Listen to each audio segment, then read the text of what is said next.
So I was looking. You guys did documentaries before you did feature films, and you did them. And we've been going to a couple documentaries, talked to a couple directors, and they said it was the gold rush or the golden age of documentaries. What do you think about that?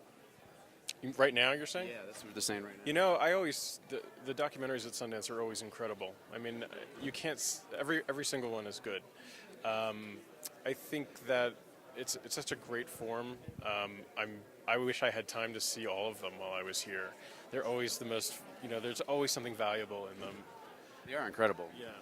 I mean, yes, I love, and I still, a lot of my heart is in docs. I don't know if I'd say it's the golden age because I'm so influenced by the Maisels, Penny Baker, like the 70s, 60s, and 70s documentaries, Frederick Weissman. To me, those were like the invention of cinema verite. I think that, in my opinion, is the golden age. But it's certainly, I mean, documentaries have really gone mainstream in a lot of ways, in a great way. It's a great way of telling stories. Yeah, they really have. And now you're doing feature films. You started with American Splendor, and then you win an Academy Award. How do you keep feeling that going better than that? Wow.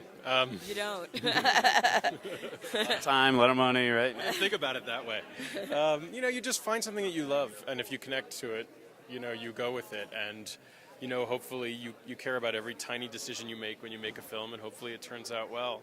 There's a certain element of fate in filmmaking as well. So, we came here 7 years ago with a movie that had no buzz and an actor named Paul Giamatti who nobody thought could ever carry it. Love that guy. Yeah, but at that time it was like, and then we screened it and our lives changed. So that's the great thing about Sundance. Well, how about you? Both of you working on a film or many films, and a husband and wife team. Do you guys? I know me and my wife it would be impossible, but how do you guys keep it together? Well, we started working together before we were a couple. We met at Columbia Film School at graduate school. And we actually did our first project together. Bob came over and was like, "You want to do a video project with me?" I'm like, "Sure."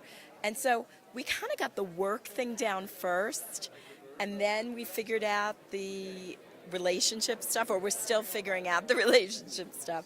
So the work thing made a lot of sense. The relationship stuff is a lot more complicated.